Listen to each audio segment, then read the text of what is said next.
be patience. I think patience is massive, not just on the golf course when you're playing tournaments, but in your practice, in your gym work, everything in your life, you have to be patient. Hey guys, and welcome back to another episode of ONEPODLIFE. Now, Monty Scowsill is a relatively newcomer to the pro scene, but doesn't mean he can't compete out there. Coming to the game when he was only 15, Monty got down to scratch within 3 years and then went on to have a successful amateur career that led him to the R&A Amateur Championship Final. We talk about his first year as a professional golfer, the ups and downs, lessons learnt, and then what his 2024 looks like from a tournament standpoint. Monty also explains what he thinks are the top 3 things that any aspiring golfer should be doing. If you like this episode, guys, don't forget to share it with your friends. But in the meantime, please do enjoy Monty Scowsill. Okay, welcome Monty. How are you, my friend? Hi Lloyd, yeah, very well, thank you. How are you? Yeah, not too bad. Obviously, like you said, back in the UK now after a little trip out to, where is it again? Saudi Arabia, wasn't it? Up to Bahrain in the Middle East. That's the one. Yeah. There we go. So, slightly sunnier climates than here. Indeed. But hey, you got to take these little things, don't you? So not too bad. Exactly. Cool. So yeah, welcome to the podcast. Hope you enjoy this experience. We're talking to me about your career so far. Obviously, as many people don't know, this is your first year as a professional golfer. But let's go back to the beginning. You're a bit of a late bloomer. You only started playing golf at the age of 15. What was you doing before that? Came to it pretty late. I played a lot of different sports growing up. Cricket was probably my main sport. Played at a county level there. To a pretty good level. Had really good sort of development through different sports, but cricket definitely took a shine at sort of 13. And it wasn't really till I moved school at the age of 14. Befriended a lot of people who actually played golf and ended up playing with them. And thought, oh, this is great. I enjoy this, and I think I enjoyed the aspect that potentially no one else can influence how you play. Which in cricket you could drive a long way to another county, score a 50, and maybe get 3 wickets and still lose heavily. So I think I like that individual side to it. Yeah, team golf has its rewards, but also has its downfalls sometimes, doesn't it? So yeah, definitely. So there's no history in your family of anyone playing golf, or was that your first ever sort of introduction to golf when you were 14? Yeah, my dad plays. My dad's still quite a good player. Okay. And I think, he maybe took me to the range a couple of times when I was younger, but I never really played at all. I started playing properly at sort of 15. So I guess I knew how to swing a club, or I've swung a club before, but it wasn't something that I'd, done. I hadn't played any junior events or anything like that. So it was pretty much a new sport to me. Okay. I guess, playing cricket, I guess there's a lot of transferable skills from that, I guess. So obviously when you did pick up a golf club, it probably felt natural because of the batting swing, I guess. Yeah, exactly. I mean, it's hand-eye sport, I guess. And so, I always had fairly good hand-eye, played, like I said, lots of different sports. So it didn't feel too alien. And obviously the more that I kind of played on the golf course, the more I enjoyed it and improved, pretty quickly, really. Cool. So obviously you started playing. Obviously, I've got that written down here when you were 15, but roughly I said 14, 15. You went from a 28 handicap down to a scratch handicap in 3 years. So I think it's safe to say that the golf bug hit you pretty quickly. At what moment did you realise that? And what was that feeling like? It was like, I actually really like golf. I want to see how far I can go in this. I think it was probably the summer when I was 15, right? So the summer after I started playing, and me and my brother would go up to the golf club in the summer and we'd try and play sort of 54 holes a day. Just loved being out on the golf course. Loved trying to hit different shot shapes.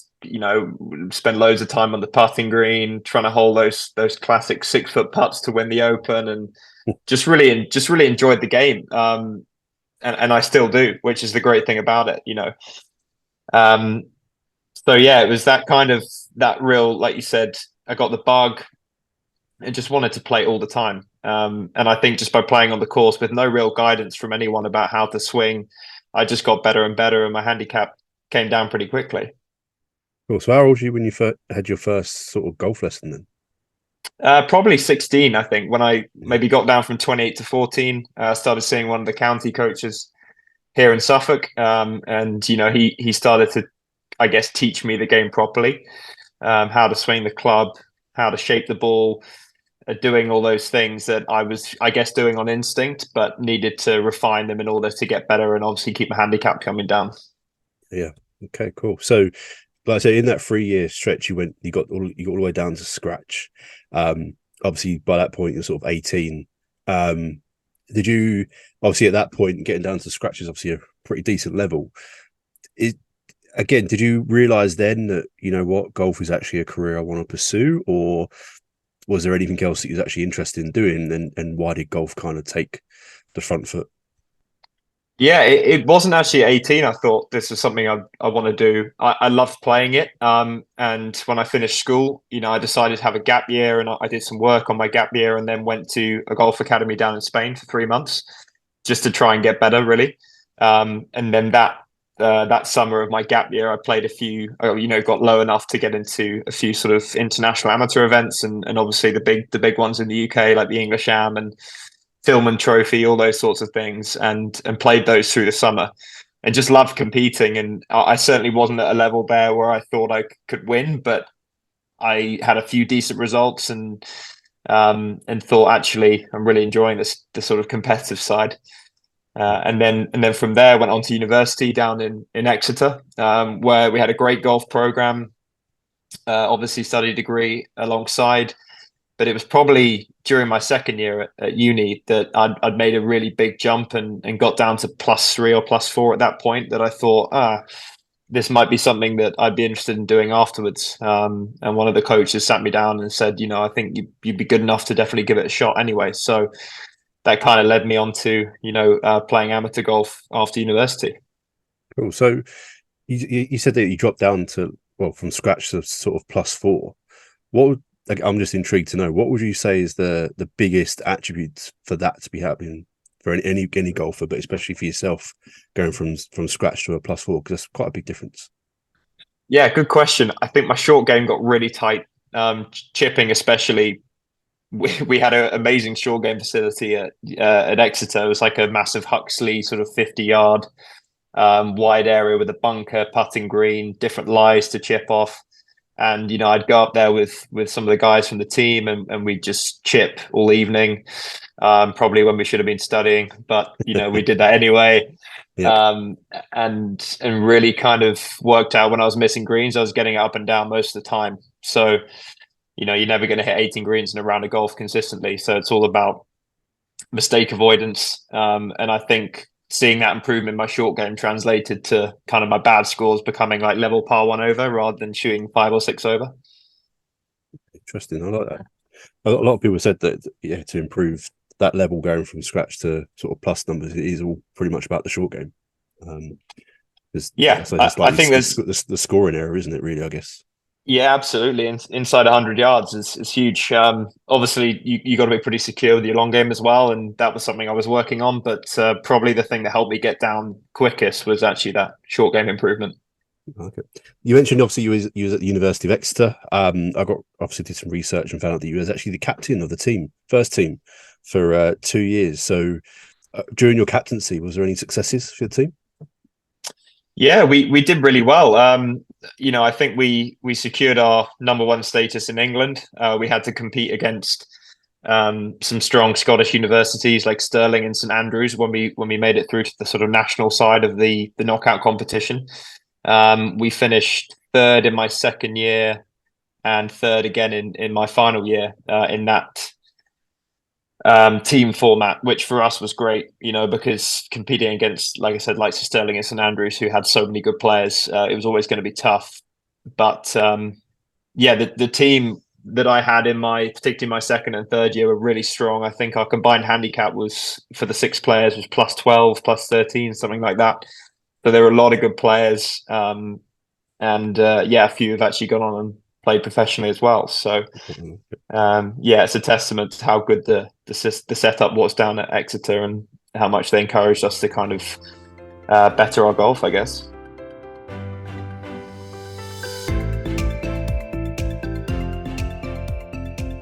So you alluded at the start of this, obviously, that you starting to go off the love of sort of team sports, because obviously you said like people might let you down. Did that love come back during those sort of years playing as a team, or did you still feel the same way? Yeah, no, 100%. Playing team golf was just the best thing. The camaraderie between us all was fantastic. You know, having those sort of 4:30 a.m. leaves in the morning to drive to a university on a Wednesday, and then play them and then drive home. It was a special time. Yeah, and it really kind of elevated my love of golf because you got to share it with other people who became really good friends, and all those guys that I played with, I'm still pretty close with now, sort of 4 or 5 years after leaving uni, which yeah, it just shows what a special sport that golf is, really, Mm. and the positive things it brings out in people's lives, I guess. No, definitely. Obviously, a lot of professionals I've spoken to on here have gone to America to get that experience. I'm not obviously. What was the reason for you to stay in the UK? Obviously, it could be anything, but did you have an option to go to America, or did you was it always only the UK for you? Yeah, well, it's a good question. Because when I was 18, I was only off scratch. You know, didn't have a good enough golfing CV to potentially go to like a D1 college in America. And you know, kind of wanted to go to a good university. That was very important to me. And Exeter seemed like a great fit because of the great golf they had down there as well. But as I kind of improved in years 1 and 2, there were a couple of colleges in America that I looked at transferring to. But it was a big decision to make. If I transferred, I only had essentially 1 year left at Exeter to finish my degree. Yep. I would have had to move out, do SATs, move out to America, and obviously spend another 2 years out there, which I definitely considered. But at that time, I thought if I'm going to go on and play golf, then I'm essentially only 8 months away from getting my degree. It made sense to just finish it off and then kind of go on my own path, I guess. Good stuff. Well, which university in America are interested, or were you looking at I transferring looked to? at Rice University down in Okay. Texas, Yep. which was a great school, and one in Washington as well. I can't remember the Georgetown, I think. Yeah, Georgetown.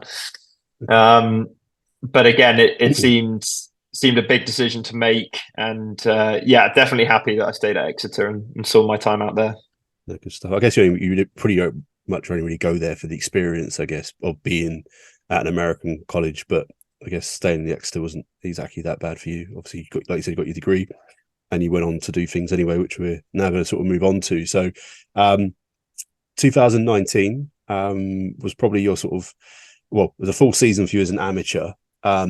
You alluded to a couple of bits there, like you played during your gap year, you played sort of international tournaments, obviously the high profile amateur tournaments. But in that first season as an amateur, what sort of tours were you playing on? Yeah, to be honest, in 2019, I tried to play pretty much everything I could get into. I think I had a decent wagger at that point. So I was able to travel, go play things like the French Am, the Irish Am, the Lytham Trophy. My first year playing the Amateur Championship over in Portmarnock, which was an amazing experience. So I pretty much played everything I wanted to. And that was the point where I actually had a really good year. I think I only missed one stroke play cut all year. Um, and as you know, with the amateur events, those cuts are sometimes pretty small. So it gave me the confidence to say, okay, I'm on the right path. I'm doing the right things. Just need to keep improving and getting better. And yeah, that's what I tried to do, really. Okay, cool. Anything noteworthy that year that kind of, again, sort of apart from making those cuts, that kind of gave you that drive to move forward even more? Good question. In terms of results, I wouldn't say so. You know, a lot of sort of top 15 finishes. I was never really contending to win any. I won a couple of sort of smaller sort of regional tournaments, which was great, but obviously you're not playing against as many good players. So it was more a case of winning those smaller tournaments gave me the confidence, okay, that's how to win. And then hopefully when you find yourself in those positions in the bigger tournaments, then you kind of feel a little bit more comfortable than if you kind of got dropped in at the deep end, I guess. I like that. Obviously, unfortunately, you went for a bit of obviously everyone recently has obviously had the COVID years, which I guess kind of put you back a little bit. Obviously, you just kicking off with your amateur career. Obviously, I'm guessing at that point you probably had aspirations of turning pro pretty quickly, but obviously then sort of COVID hit. So during those couple of years, and we're going to move into 2021 in a minute, but during those sort of early sort of COVID years, how was you sort of coping with that? Yeah, good question. I actually just played the Australian amateur swing and the South African amateur swing in January and February of 2020. And then when I came back, obviously COVID was a thing. And yeah, before you know it, we were in lockdown. So Yep. I kind of struggled on my trip to Australia and South Africa. I didn't play too well. I played a lot of golf. I think maybe 7 events in 7 weeks, plus the travel to all the different places. Didn't play my best. Came home, felt like I needed a bit of a break before the UK season, and well, someone granted one, albeit Yep. longer than we'd hoped. But yeah, it was a weird time. I mean, everyone was inside. You know, I've got a net at home, so I had a lot of golf balls. Did a lot of running, tried to stay fit. Just yeah, be prepared for whenever we did get back out there. Really.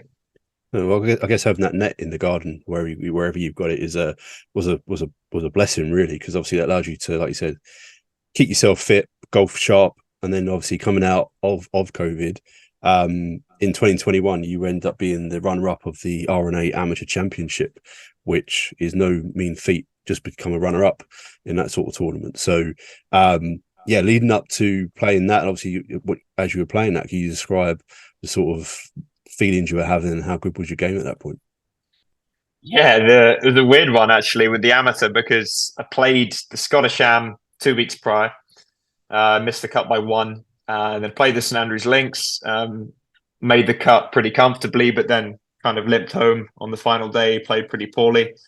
And at that point, I was really struggling with a wrist injury. I've been plagued with wrist injuries kind of throughout my amateur career, and touch wood, haven't had any problems since last year. But was struggling with a wrist injury. I had a week off and stayed up in Scotland, kind of in Aberdeen area. Played a few golf courses there. And to be honest, I didn't feel too good about my game. Wasn't hitting the ball great. Short game was fine, but when you play those sort of tough links golf courses, you've got to feel in control of your ball flight, especially when it's windy. And I definitely didn't. The practice rounds I played were pretty poor, to be honest. What course was that you were playing at? That was Nairn. Yeah, okay. For the amateur. Yeah. Okay, cool. So obviously, like you said, you weren't feeling the game at all. Obviously, you go into the tournament. Did those sort of worries go away pretty quickly once you started playing and obviously get yourself into a good position? Yeah, I think the first stroke play round was probably one of the windiest I've ever experienced on a golf course. I mean, it was borderline having to call it off. It was so windy. There was a player, a couple of groups in front of me, who decided he didn't want to putt because it was that windy. The R&A swiftly moved him on to the next hole, but yeah, I think I shot 4 over that day, which in the grand scheme of things was a pretty good score. And managed my game well, considering it wasn't feeling good. And then I came out the next day and played really, really nicely in the second round and hit the ball great, hold a few putts. And that was probably the moment I thought, oh, the game's starting to feel quite good and ready for the match play. Yeah, good. Obviously, you went into that match play. Am I correct in thinking you got all the way, obviously, all the way to the final? The final playoff hole or second playoff hole, unfortunately, you missed out on winning the tournament. But again, like I said, there's no mean feat even getting to the final of that tournament because it's a brute. So, did you see that as a success more than a failure? If failure is the word. Yeah, no, 100%. Massive success. I think, you know, a lot of people will know the manner that I lost it in. Having been 7 up at lunch in a 36-hole final, you're kind of expecting to go on to win, and obviously I did. And Laird, who I played, you know, he fought back really well. I made some bad swings at some bad times, and suddenly, you know, I was walking down the first playoff hole. Yeah. But you know, if you'd offered me a runner-up finish when I was waiting on the tee on Monday, standing into a 40-mile-an-hour wind, I probably would have taken it. So, you know, I walked away with a lot more than I came with, and that's kind of the way I sort of saw that week, I guess. That's fantastic, man. I think anyone would bite your hand off for that at that point. Yeah, exactly. I love it. Okay, cool. So let's fast forward a couple of years. It's now February 2023, and you decide to turn pro. Before asking any more questions about that, I want you to give me one word to describe your first season as a professional golfer. Word. Developmental, probably, I would say. Okay. Leave it there. I was going to ask, that leads me on to a question I'm going to ask later, actually. Mm-hmm. So you turned pro, and obviously you had a pretty hectic schedule, I would say, for your first ever season as a professional golfer. But it meant you were switching between the Alps Tour and the Clutch Pro Tour here in the UK. So, how did you get onto the Alps Tour, first of all? Just through qualifying. Back in November last year, I did first stage of qualifying, which I finished fifth in, and then got my card at final stage. So it felt like a good achievement, and have a really sort of well-run, renowned tour to play on within Europe was a good start to my pro career. Okay, cool. Obviously, you can play the Alps as an amateur, so obviously I know you obviously went through Q school to be able to play on that tour. Was there a discussion was that your decision to turn pro because you managed to gain that card, or was you happy to carry on as an amateur? Yeah, well, I'd actually just turned pro before I played Q school, so I was fully invested in the pro ranks by then. Probably 2 or 3 weeks before I went to Q school, I turned pro. So it was definitely a decision of, regardless of if I get my card for the Alps or not, I'm going to go and turn pro and pursue this as my career. I love it. Actually, moving back a little bit, I think I always ask this question, but I forgot to ask it. What was the final sort of catalyst to make you decide now is the time to turn pro? It's always a question I'm intrigued to know, because obviously we've talked obviously at length before. Obviously, I'm trying to get down to a decent level where I could hopefully press the turn pro button, but obviously I'm quite far off +4 handicap. But at what point did you decide, right, that now is the time? Yeah, that's a good question. I think ultimately I felt like I got everything out of the amateur game that I was going to get. Played in all the top tournaments, a lot of them all around the world. And I think I thought at that point, I think I'm good enough to certainly turn pro and start this journey. And actually, guys a lot of amateur golfers, a lot of good friends of mine, they maybe stay amateur and try and make the Walker Cup team and represent their country and all those things, which are amazing things to do. But for me, possibly staying amateur for another 2 years or year to try and make a team which is selected out of your control just didn't seem that logical at that point in time. And actually, once you turn pro, you're a professional, and everyone else in the professional game is a professional. No one cares what you've done as an amateur. Yep. Everyone's in it for themselves at that point. So it felt like by that point, it was time to get into the pro ranks and start to test myself against, some of the best pro golfers in Europe. I like it. Okay, cool. So obviously I asked you to describe your first season in one word. You said developmental. Now I'm going to ask you how to rate your first season as a professional golfer. So if you give yourself a score out of 10 based on your expectations of what you wanted to get out of the year, and obviously then against your performances, how would you rate your personal performance this year as a pro? I'd probably go 5. Yeah, definitely didn't achieve what I wanted to in terms of results, but how my game has been trending and the things I've been working on, I've got a lot closer to a place where I think it's going to kind of bear fruit in the future. I think there was moments where I felt like I needed to really make some big technical changes that are ultimately going to stand up under pressure in the future. And I'm still on that journey. I think, as you know, like it's a never-ending journey. Even the top players in the world are always trying to get better. But I feel like I'm closer to where I need to be in order to be kind of super consistent and be challenging at the top of the leaderboard as many weeks as you can.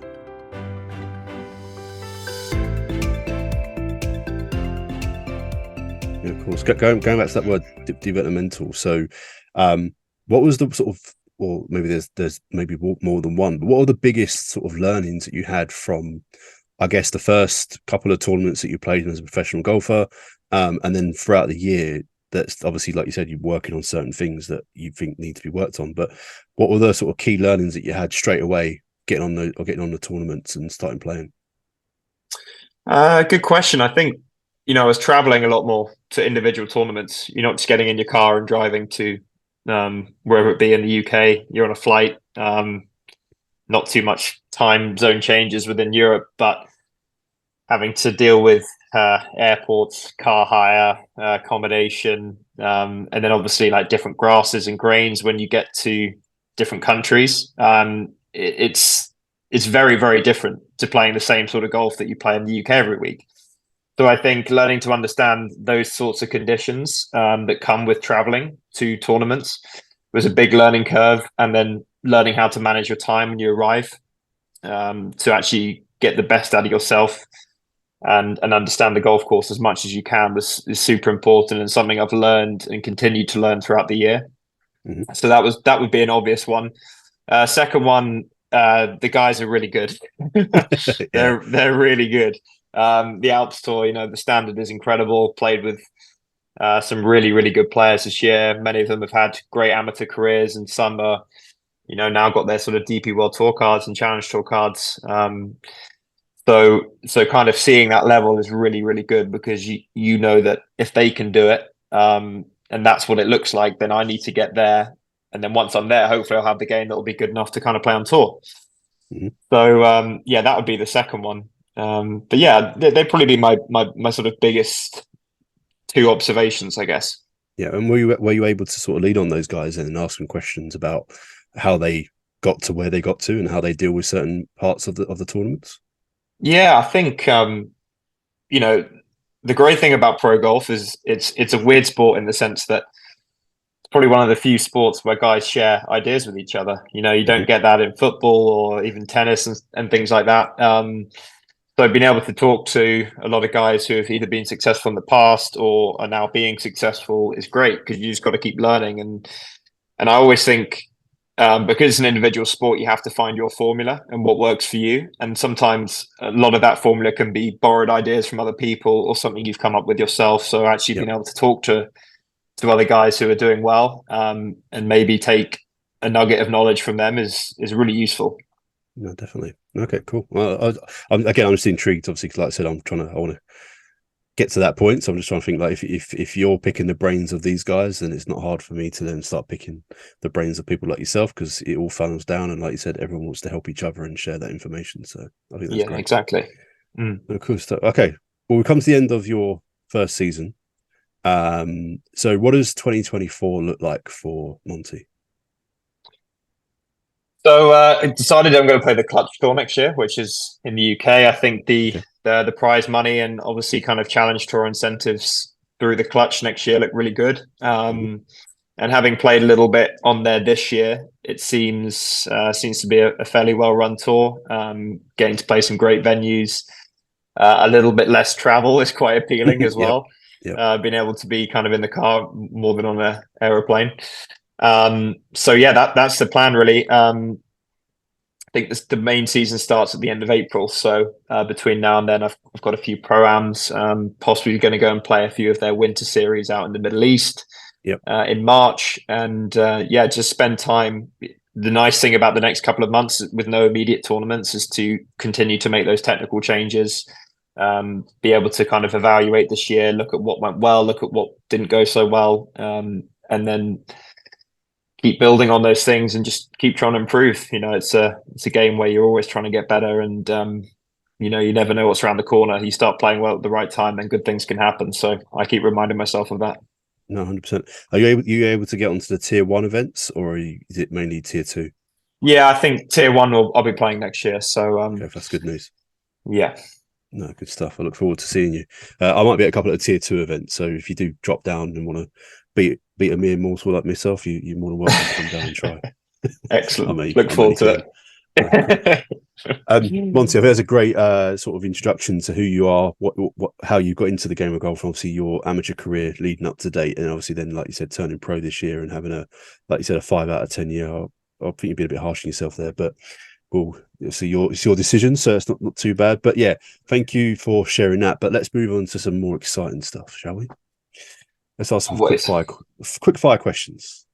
Okay, here we go. So, it's not really quick fire, but they're just questions. So, number one, what superstitions, if you have any, do you have before playing a round of golf? I'm not superstitious at all. Great stuff. Okay, cool. Okay, that answers that question. Easy answer. Number two, when you're under the gun, the pressure's on, what would be your favorite shot you'd like to hit that you'd know you could repeat 100 times? Tee down, squeeze fade. Okay, obviously with the driver, yeah. Mm-hmm. Fantastic. What is the best golf course you've ever played? I'm going to go Leopard Creek in South Africa, where they're playing the tour event this week. Magical place. Yeah. I had Albert Fenter on two podcasts before you, and he actually said Leopard Creek as well. So. There you go. Yeah, good taste. Exactly. The fourth one is a 4-part question. So, if you could build the best golfer in history, who would you pick for the following attributes? Obviously, it's driving, irons, chipping, and putter. So, if you could start with driving, if you could build the perfect golfer, who would you be hitting those sort of tee shots? Greg Norman. Okay. Who would you have hitting the iron shots? Tiger Woods. Chipping? Brett Rumford. Yeah, I've heard Brett's pretty good with the old wedge in his hand. He knows what he's doing. Yeah, and lastly, who would you have putting? Good question. I would have prime Jordan Spieth. Okay, he's pretty good putter, clutch putter, isn't he? So probably not now, but prime Jordan Spieth. Yeah. So, what was it when he was playing in the Open? That prime Jordan Spieth. That's what you want. Yeah, exactly. That's who I want. Yeah. Good stuff. I was going to say 2017. Is that right? Yeah, it is. Yeah, Bergdale. There you go. Look at that knowledge. I didn't good know knowledge. Good knowledge. Cool. So obviously, thanks for coming on, and obviously, like I said, giving that sort of rundown of who you are and what you've been doing. Obviously, I've alluded to it a few times in the podcast already. I started this because I wanted to speak to professional golfers like yourself who are either entering the game or have been established within the game, just to learn and obviously pick your brains on what you think professional golfers should be doing, or aspiring professional golfers should be doing to get to that level. So if you could give 3 top tips to someone like myself who's looking to get down to a decent level to hopefully one day turn pro, what do you think are the top 3 things I should be doing? And obviously just give a little bit of an explanation as to why you think I should be doing that. Yeah, that's good. Number 1 is have a plan. Have a plan. I think a lot of golfers get stuck in the kind of honeymoon phase of a Instagram tip they see and they think, oh, that works. And they play well for a week and then the swing falls apart or the putting falls apart or whatever.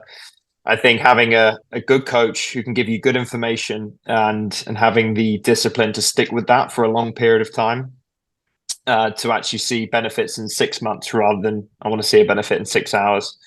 I think that's a big one. Yep.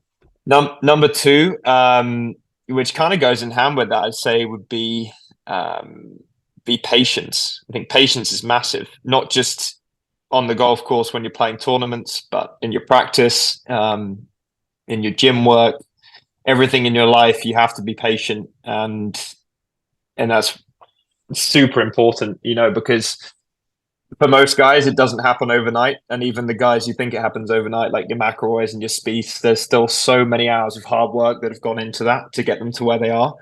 And if you can just kind of look yourself in the mirror every morning and say, I'm being patient, I'm doing the right things, then you're going to give yourself the best chance for success. And number 3, you're racking my brain here. I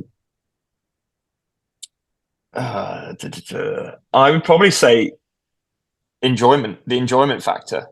You have to love it. You have to enjoy what you're doing, and enjoy the process of seeing yourself get better. I think is a massive one, because for a lot of guys, they go down a long road and and they actually lose their love for the game. And if that's the case, it becomes very difficult to kind of keep doing your processes, keep trusting your processes.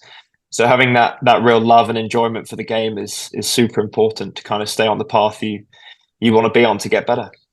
Definitely. I think we spoke before we started recording this about, like, obviously I'm making some big changes, but I do absolutely love the process. Obviously I've not fallen out of love with golf just yet, but obviously there's still time. But no, yeah, I guess it is, like you said, you alluded to sort of three things there that I am kind of learning to do. So obviously, like, me and my coach, we've got a plan. Obviously, he calls it a blueprint as to where he wants me to be when it comes to a technical standpoint. And look, like you said, understanding where you've come. So I do look back at a lot of videos of maybe 2-3 years ago and compare what I'm doing now to then. I'm like, okay, I am moving in the right direction. Obviously, your handicap is another indicator of how good you're getting. So that's another thing to obviously look at. But no, yeah, I think those 3 points are, very valid. And the patient one, I think, is the hardest one to do. Yeah, it is hard. But I like the word you said there, blueprint. That's 100% what you need. DNA, blueprint, words like that are really important. And sticking to that. I think I heard Matt Fitzpatrick talk about it on a podcast once and say he would try something for a long enough period of time to know if it's going to work or not. And sometimes you do go down a long road and actually you have to turn around. But if you don't stick on it for long enough, you'll never know what the outcome is going to be. So, and that's where that blueprint is so important. No, definitely. And we've tried things and thrown it away after 2 or 3 months. So yeah, I understand. Absolutely. That's pretty good. So, yeah, definitely. Okay, cool. Monty, thank you very much for coming on and, like I said, giving us an insight into yourself and your first year as a professional golfer. Maybe it's obviously the first of many. And hopefully wish you good luck next year playing a full season on the Clutch Pro Tour. Lloyd, thanks for having me on. Really appreciate it. Good fun. Cheers, pal.